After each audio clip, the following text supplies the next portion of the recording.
हरियाणा के एक छोटे से गांव में भाग्यश्री नाम की औरत रहा करती। भाग्यश्री अपने इकलौते बेटे चैतन्य के साथ रहती थी। घर की सारी जिम्मेदारियां भाग्यश्री पर ही थी, इसलिए वो पैसे कमाने के लिए अचार बनाकर बेचा करती। बहुत सालों पहले भाग्य का पति उसको छोड़कर शहर में ही रहने लग गया। उस दिन के बाद से भाग्य ने कभी पीछे मुड़कर नहीं देखा और अपनी मेहनत से अचार बेचने लगी।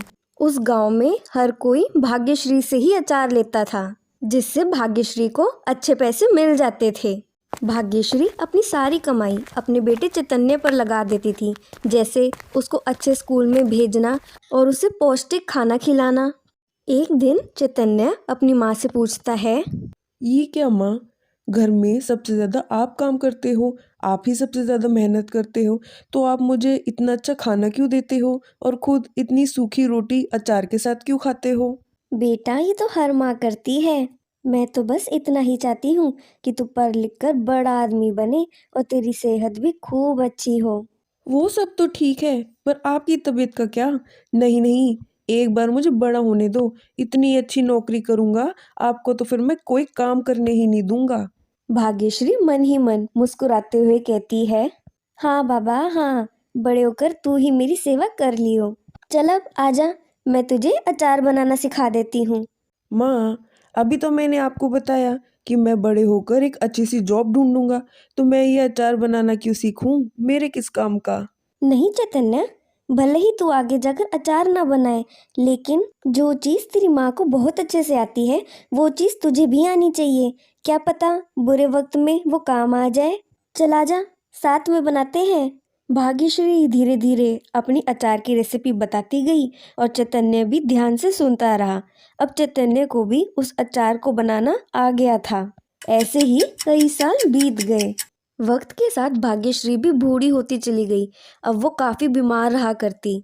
वहीं दूसरी ओर चैतन्य भी बहुत बड़ा और समझदार हो गया था। वो अपनी माँ के पास एक खुशखबरी लेकर जा रहा था। चलिए माँ, अपने बेटे को मीठा खिलाइए, आपके बेटे को नौकरी मिल गई है। बहुत अच्छे चैतन्य, कहाँ लगी है नौकरी? नौकरी दिल्ली के शहर में है माँ। हम कुछ ही दिनों में इस घर को खाली कर कर दिल्ली के लिए निकल जाएंगे। और माँ, तुम वहाँ रहने की चिंता मत करना, हम वहाँ पर एक घर किराए पर भी देख लेंगे। भाग्यश्री चैतन्य की नौकरी की बात सुनकर बहुत खुश होती है और उसी वक्त उसके साथ जाने के लिए राजी भी हो जाती है। कुछ ही दिनों में चैतन्य अपनी माँ के साथ दिल्ली शिफ्ट हो गया। भाग्यश्री को अपनी रहने की जगह और पड़ोसी बहुत पसंद आए। अब वो उस जगह में बहुत घुल मिल गई थी। चैतन्य भी ऑफिस में कड़ी मेहनत करता था। उसे भी उसके काम करने की जगह बहुत पसंद आई थी। ऐसे ही 6 महीने बीत गए। भाग्यश्री चैतन्य से कहती है, चैतन्य, मैं क्या कह रही थी, घर में पड़े पड़े मैं तो बिल्कुल ही बोर हो जाती हूँ और ऊपर से मुझसे तो घर का कोई काम भी नहीं हो पाता। तुम चिंता मत करो माँ, जिस दिन छुट्टी होएगी ना, तुम्हारे घर के सारे काम निपटा दूंगा। और जो छोटे मोटे काम है वो तुम मुझे अभी बता दो, मैं अभी कर देता हूँ। नहीं नहीं, तू तो मेरे लिए एक प्यारी सी बहू ले आ जो मेरे साथ वक्त बिताए और इस बीमार बुढ़िया का ख्याल रख सके। अच्छा माँ, अच्छा, तुम्हें जो बहू पसंद आए तुम उससे ही मेरी शादी करा दो। ऐसे ही 3 महीने बीत गए और चैतन्य की शादी एक पायल नाम की लड़की से करवा दी गई। भाग्यश्री की तबीयत अब बहुत ज्यादा खराब होने लगी थी, इसलिए घर की सारी जिम्मेदारी पायल पर आ गई थी। पायल अपनी सासू माँ की तबीयत का बहुत ख्याल रखती थी और अपनी सगी माँ की तरह उनको प्यार करती थी। पायल, तुम मेरी बहू नहीं, मेरी राजकुमारी बेटी हो। जरूर मैंने पिछले जन्म में कोई अच्छे ही कर्म करे होंगे जो मुझे इतना आज्ञाकारी बेटा और बहू मिले हैं। क्या मम्मी जी, आप तो मेरी यूं ही इतनी तारीफ करते हो। अभी तो मुझे आपसे बहुत कुछ सीखना है और वो अचार की रेसिपी तो सीखनी ही सीखनी है। इनसे ही मुझे पता चला कि पहले के टाइम में आप कितनी मेहनत करके अचार बेचते थे और आपके अचार से बढ़िया तो और कोई चीज़ होती ही नहीं थी। अगर तुम्हें अचार खाना है फिर तो तुम्हें अपने पति से कहना पड़ेगा। मैंने तो उसको भी बनाना सिखा रखा है। जब तुम पेट से होगी ना तो उसी अचार को खाना, तुम्हारा दिल खुश हो जाएगा। क्या मम्मी जी, आप भी ना। ऐसे ही सभी लोग हंसी खुशी अपना वक्त बिता रहे थे, लेकिन ये वक्त ज्यादा देर खुशी का नहीं रहा। भाग्यश्री की बीमारी की वजह से उसका अंतिम संस्कार हो गया। चैतन्य भी जिस कंपनी में काम कर रहा था, उस कंपनी को बहुत लॉसेस हो रहे थे, इसलिए वो कंपनी भी बंद हो गई। इन सभी चीज़ों से चैतन्य बहुत मायूस हो गया था और उसे समझ नहीं आ रहा था कि अब वो घर के खर्चे कैसे निकालेगा। तभी पायल उस कमरे में आती है। आपके परेशान होने से क्या हमारी मुश्किलों का हल मिल जाएगा? देखिए, आप बिल्कुल परेशान मत होइए, आपको जल्द ही कोई ना कोई नौकरी तो मिल ही जाएगी। नहीं पायल, मैंने हर जगह अप्लाई करके देख लिया है, मुझे कहीं भी नौकरी नहीं मिल पा रही है। और सबसे ज़्यादा चिंता तो मुझे तुम्हारी है। तुम पेट से हो, मैं तुम्हारा बहुत अच्छे से ख्याल रखना चाहता हूँ, लेकिन डॉक्टर की फीस और दवाइयाँ वो कहाँ से इंतज़ाम करूँगा। काश आज माँ हमारे साथ होती तो वो ही हमें इस मुसीबत से निकाल पाती। तभी पायल को अपनी सास की कुछ कही हुई बातें याद आ जाती हैं। एक दिन माँ जी ने मुझे बताया था कि उन्होंने आपको अचार बनाना सिखा रखा है, तो आप अचार का ही धंधा क्यों नहीं कर लेते? जब मैं बहुत छोटा था तब माँ ने मुझे सिखाया था। अब कोई ऊंच नीच नहीं हो जाएगी बनाने में। आप नकारात्मक सोच क्यों रखते हो? मैं कह रही हूँ ना, आप अचार बनाइए।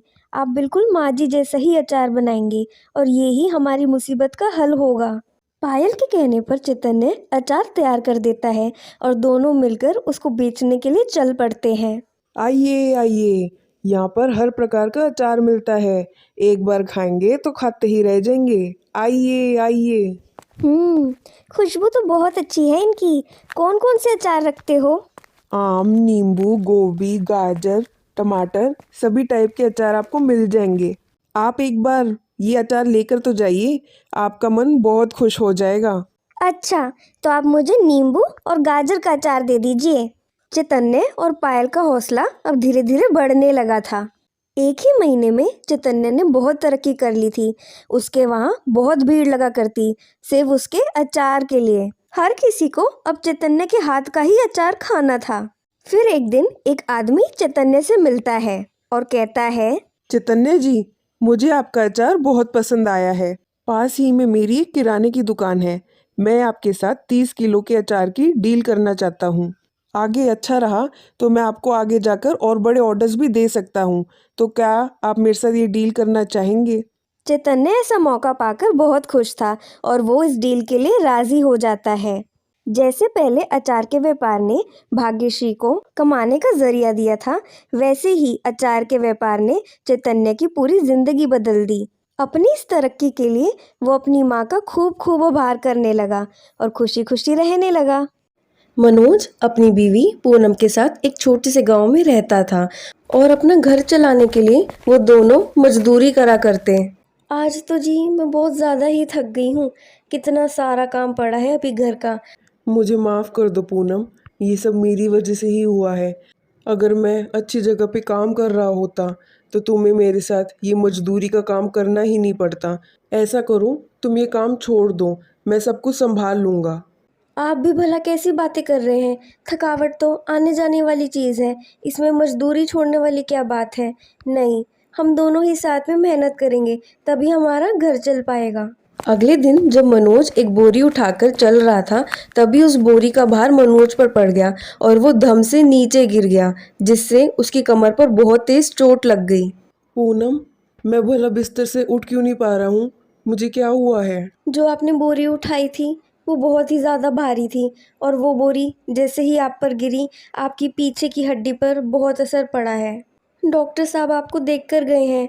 उन्होंने बताया है कि आप ठीक तो हो सकते हैं, लेकिन इलाज में बहुत सारे पैसों की ज़रूरत है। इसका मतलब मैं कभी भी ठीक नहीं हो सकता। कोई नहीं पूनम, मैं ऐसे ही अपनी ज़िंदगी काट लूँगा। इस बात का मुझे एहसास है कि ये मजदूरी से हमारा अब काम नहीं चल सकता, लेकिन आप चिंता मत कीजिए जी, मैं ज़रूर कोई ना कोई काम ढूंढ लूँगी। पूनम, घर में खाने के लिए कुछ रखा है क्या? सुबह से मैं नाश्ता ही नहीं कर पाया। अरे हाँ, मैं तो आपसे नाश्ता ही पूछना भूल गई। मुझे माफ़ कर दीजिए जी, मैं अभी आपके लिए फटाफट कुछ बना के लाती हूँ। हे भगवान, रसोई घर में तो कुछ भी नहीं रखा हुआ है सिवाय इस सड़ी हुई गोभी के। अब मैं क्या करूँ? एक काम करती हूँ, इस गोभी को साफ करके गोभी के पराठे ही बना देती हूँ। पूनम गोभी के खराब हिस्से को साफ कर कर स्वादिष्ट गोभी के पराठे बनाती है और मनोज को खाना परोसती है। मनोज को पूनम के हाथ के बने गोभी के पराठे बहुत पसंद आते हैं। अरे पूनम, तुमने पहले कभी मुझे ये गोभी के पराठे क्यों नहीं खिलाए? कितने स्वादिष्ट गोभी के पराठे बनाए हैं तुमने, बिल्कुल लाजवाब। ऐसे पराठे तो आज तक मैंने खाए ही नहीं। बहुत ही अच्छे बनाए हैं तुमने। अच्छा, आपको गोभी के पराठे पसंद आए? फिर तो मैं आपके लिए गोभी के पराठे ही बनाती रहूंगी, आप शौक से खाइएगा। कम से कम आप इससे खुश तो रहोगे। हाँ, तुम सही कहती हो। अच्छा, अब आप नाश्ता पूरा कर लीजिएगा, मैं इतने आपके लिए बाहर से दवाई खरीद कर लाती हूँ। पूरे रास्ते में पूनम यही सोच रही थी कि अब उसके घर के खर्चे कैसे निकलेंगे, वो अपने पति को कैसे ठीक करेगी, कौन सा काम करना उसके लिए ठीक रहेगा। तभी पूनम की नजर दो आदमी पे पड़ती है जो एक दूसरे से बातें कर रहे थे। अरे भाई, क्या बात है? आज मुंह इतना क्यों लटका रखा है? भाई, सुबह से गोभी के पराठे खाने का मन था। बीवी के गोभी के पराठे अच्छे नहीं लगते, और यहाँ तो आसपास कोई गोभी के पराठे भी नहीं बेचता। अच्छा, ये तो पेट का मामला है भाई।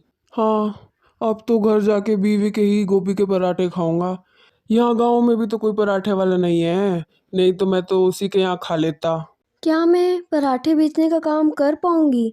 क्या इससे हमारी दिक्कतें दूर हो जाएंगी? यहाँ तो फूल गोभी भी रखी है, पर मेरे पास इतने पैसे तो नहीं हैं कि मैं खरीद सकूं। क्या करूं? भैया जी, क्या आप मुझे वो फूल गोभी दे सकते हैं जो थोड़ी थोड़ी खराब हो रही हो? मैं उसके हिसाब से आपको पैसे दे दूंगी। ठीक है, अभी पैक करके देता हूँ। सुनिए जी, मैं आपके लिए दवाई ले आई, और एक बार मेरी बात सुन लीजिए, मुझे आपसे कुछ बात करनी है। हाँ, तुम बोलो, तुम्हें क्या बताना है? अगर आपको कोई तकलीफ़ ना हो तो क्या मैं पराठा बनाने का काम चालू कर सकती हूँ? पराठे बनाने का काम? ये आइडिया मेरे दिमाग में क्यों नहीं आया? ये तो तुमने बहुत अच्छा करा। तुम बिल्कुल सही कर रही हो, तुम ये काम शुरू कर सकती हो। पर पूनम, हमारे पास इतना पैसा कहाँ है कि हम सामान खरीद सकें? उसका क्या करेंगे? उसकी चिंता आप मत कीजिए, कुछ पैसे तो मैं सेठ जी के यहाँ काम करके लूँगी, और शुरुआत में थोड़े सस्ते गोभी खरीदूंगी, उससे हमारा काम चल जाएगा। एक महीने तक पूनम कड़ी मेहनत करती है और पैसे बचा लेती है, जिससे उसके पराठे का काम शुरू हो जाता है। और कुछ ही दिनों में पूनम के गोभी पराठे बहुत फेमस हो जाते हैं और लोग उसके खाने को बहुत पसंद करते हैं। ओ जी, ये हुई ना बात। मैं तो बिल्कुल ऐसे ही गोभी के पराठे खाना चाहता था, बहुत अच्छे। अरे वाह चिंकी, आज तो मैंने तुझे गोभी के पराठे खिला ही दिए। हाँ नहीं तो तू तो गोभी खाते ही नहीं। अब क्या करे माँ, इतने अच्छे और टेस्टी गोभी के पराठे मिलेंगे, ये तो फिर कोई भी खाना ही चाहेगा ना। इसे तो बच्चा बच्चा भी मेरी तरह खा लेगा। पूनम के यहाँ बहुत भीड़ होने लग गई थी, जिससे उसकी कमाई बहुत अच्छी होने लगी थी। जरा सुनिए, आज आप ये बात सुनेंगे तो बिल्कुल खुशी के मारे झूम उठेंगे। ओहो, ऐसा क्या हुआ है जो आज तुम इतनी खुश हो? बताओ, क्या हुआ है? आपकी बीवी गोभी पराठे वाली के नाम से फेमस हो गई है, और अब तो दुकान पर बहुत भीड़ रहती है। अब तो मैं आपको बिल्कुल जल्दी से ठीक कर दूंगी। भगवान तुम्हारी तरक्की ऐसे ही बढ़ाता रहे। फिर जब मैं ठीक हो जाऊंगा, मैं भी तुम्हारी मदद कर पाऊंगा। ये तो आपने बिल्कुल सही कहा। आगे जाकर हम कुछ लोगों को काम पर भी रख लेंगे। चलिए अब मैं वापस चलती हूँ, बहुत काम है। जैसे ही पूनम काम के लिए घर से बाहर निकलती है, उसको उसकी पड़ोसन दामिनी मिल जाती है। अरे पूनम, तू तो इस टाइम अपने सेठ जी के यहाँ काम कर रही होती है, आज घर कैसे है तू? नहीं, वो नौकरी तो मैं कब की छोड़ चुकी हूँ, हमारा काम चल नहीं रहा था इसलिए। अच्छा, फिर अब तुम्हारा काम कैसे चल रहा है? और तू इतनी जल्दबाजी में कहाँ जा रही थी? अभी तो मेरे पास टाइम नहीं है, जब वापस आऊंगी तब जाके बात करेंगे। हड़बड़ी में पूनम वहाँ से निकल जाती है। काम धंधा तो रहा नहीं और कहती है इसके पास टाइम नहीं है। कुछ तो गड़बड़ है, पीछा करना पड़ेगा। पूनम का पीछा करते करते दामिनी उसके ठेले तक पहुंच जाती है और सब कुछ देख लेती है। अच्छा, खुद ही इतना बड़ा काम चालू करा है इसने और मुझे बताया भी नहीं। बताएगी भी कैसे? मैं तो इससे अच्छा खाना बनाती हूँ, मुझे क्या पता था पराठे बेचने से इतने पैसे मिल जाते हैं। अब तो मैं भी अपना एक ठेला लगाऊंगी। पूनम की देखम देख दामिनी भी अपना एक ठेला लगा लेती है, जिसमें वो सारे टाइप के पराठे बनाती है। अब उस पूनम को दिखाऊंगी पराठे कैसे बेचते हैं और कैसे गांव वाली से पराठे वाली बनते हैं। अरे काका, एक बार मेरे हाथ के बने पराठे खा के देखिए, बहुत अच्छे बने हैं। जैसे ही वो आदमी उस पराठे को खाता है वो उसको बिल्कुल भी पसंद नहीं आता है। अरे बेटी, क्या मैं तुझे एक फ्री की सलाह दूं? हाँ बोलिए ना। भगवान के लिए कभी भी तू पराठे ना बेचियो, ना ही बनाइयो। बड़े ही फिक्के पराठे हैं तेरे। पराठे बनाना तो भला कोई पूनम पराठे वाली से ही सीखे। ये बात सुनकर दामिनी को बहुत ठेस पहुंचती है। अब तो पूनम के ठेले पर ही जाके देखना पड़ेगा, भला ये अपने पराठों में ऐसा क्या डाल रही है। जब पूनम अपने ग्राहकों को खाना परोस रही थी तभी दामिनी पीछे से उसके ठेले पर पहुंच जाती है। इसके मसालेदानी में तो एक स्पेशल मसाला दिख रहा है। अच्छा, इसलिए इसके पराठे इतने स्वादिष्ट बन रहे थे। इसका मसाला ही चुरा लेती हूँ। जैसे ही दामिनी पूनम का स्पेशल मसाला लेकर चलती है, पूनम उसको पीछे से रोक लेती है। दामिनी, तुम यहाँ क्या कर रही हो और तुम मुझसे बिना पूछे मेरी मसालेदानी क्यों लेके जा रही थी। पकड़े जाने पर दामिनी को अपने किए पर बहुत पछतावा होता है और वो फूट फूट कर रोने लगती है। मुझे माफ कर दो पूनम, ये पैसों के लालच ने तो मेरा दिमाग ही खराब कर दिया है। तुम्हारे कहने का क्या मतलब है। तुम्हारी देखम देख मैंने भी एक पराठे का ठेला लगाया, किसी को भी मेरे पराठे बिल्कुल पसंद नहीं आए। सब तुम्हारी पराठों की ही तारीफ कर रहे थे। मैं भी तुम्हारी ही तरह पराठे बनाकर पैसे कमाना चाहती थी। मुझे लगा अगर मैं तुम्हारा स्पेशल मसाला ले लूँगी तो मेरे भी हर कोई पराठे खाएगा। मुझे माफ़ कर दो पूनम। चलो कोई बात नहीं दामिनी, तुम्हें तुम्हारी गलती का एहसास है, वही बहुत बड़ी बात है। वैसे भी मुझे कुछ लोगों की ज़रूरत अपने काम के लिए थी ही। अगर तुम्हें पैसे चाहिए हो तो तुम मेरे साथ काम कर सकती हो। सच में पूनम, तुम बहुत अच्छी हो। पूनम कड़ी मेहनत करके जो पैसे बचाती है उससे वो अपने पति मनोज का इलाज करवा लेती है और अब पूनम के पराठे के काम को आगे बढ़ाने में दामिनी और मनोज दोनों उसका बहुत साथ देते हैं।